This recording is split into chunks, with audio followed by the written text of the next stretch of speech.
and aluminum. Because, threat cue. If I wave around my plastic knife or my wooden knife, you don't really take me seriously. If I whack you with my wooden or plastic knife, we're not simulating strong enough. But when I take this metal, what you just asked is a good question. Could this actually puncture me?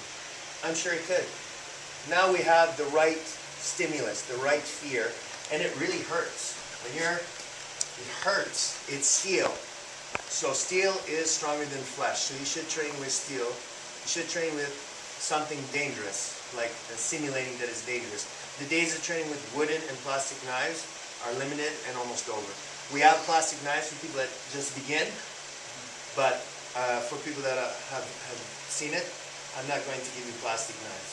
I'm going to give you metal trainers. Okay? So now that you understood the response, right?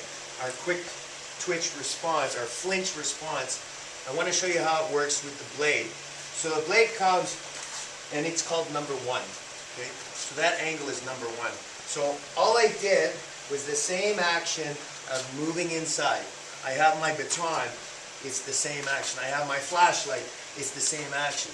I have the little pickaxe, it's the same action. If I have nothing, then it's my forearm or my forearm. And I will adjust to here or to here. If I have something sharp, what do I want to cut? The flexes. Do I want to do this?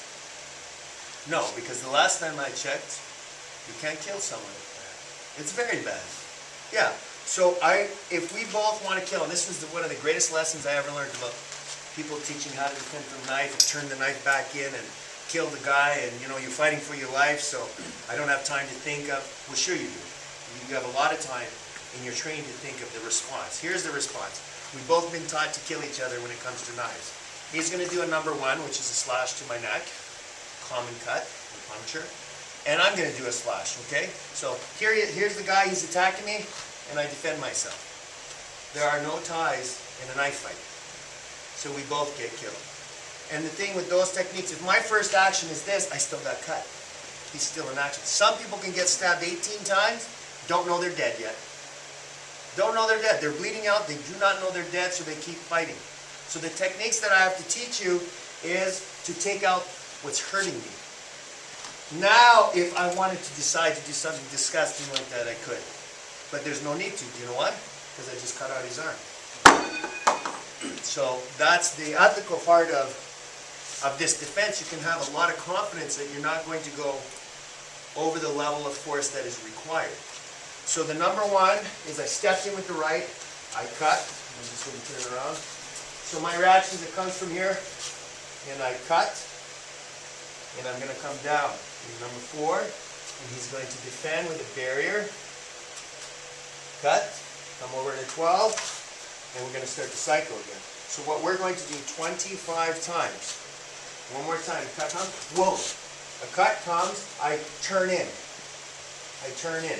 Okay? I turn in, I turn in. It's the same motion. What I teach you with the knife is the same as the reactionary stance where I close the gap.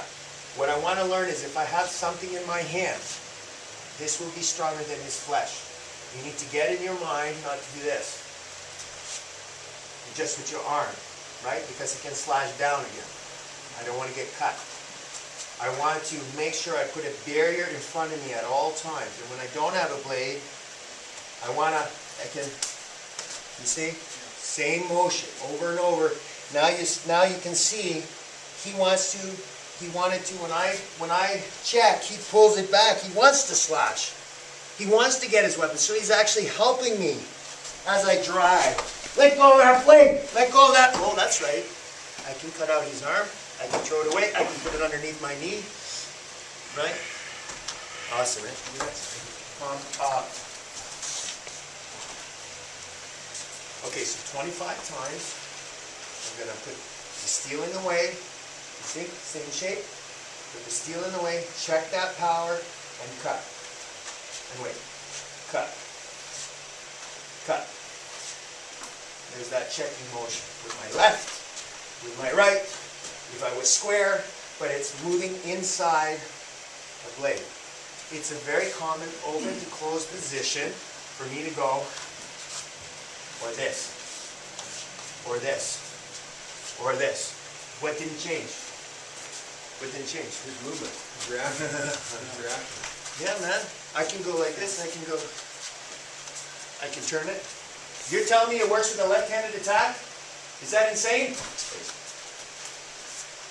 So do you care whether someone's left-handed or right-handed? You shouldn't. You don't have time to think of that kind of stuff. So whether I have what we call a reverse grip, and I'm thrusting, I'm doing a figure eight slashing, I do a baseball strike, we're not there yet. Today, we'll have time to give you, I have one response for 4 common angles. I'm going to give you a little demo after. You've seen it on video, but it's a little bit different when it's in front of you. The most common shots is in the one, and if he comes in here, and if he thrusts. But if you notice, it's all the same. See this? See my ramp? Oh yes, I love it. I love it. Okay? But it's going to be the same response that I'm telling you. You're going to leave today, and I'm going to do that, and you're going to do that every time. Boom! And you're going to pull it down, you're going to call me, and you're going to say, let's go celebrate. Yeah? Okay, so go with your partner.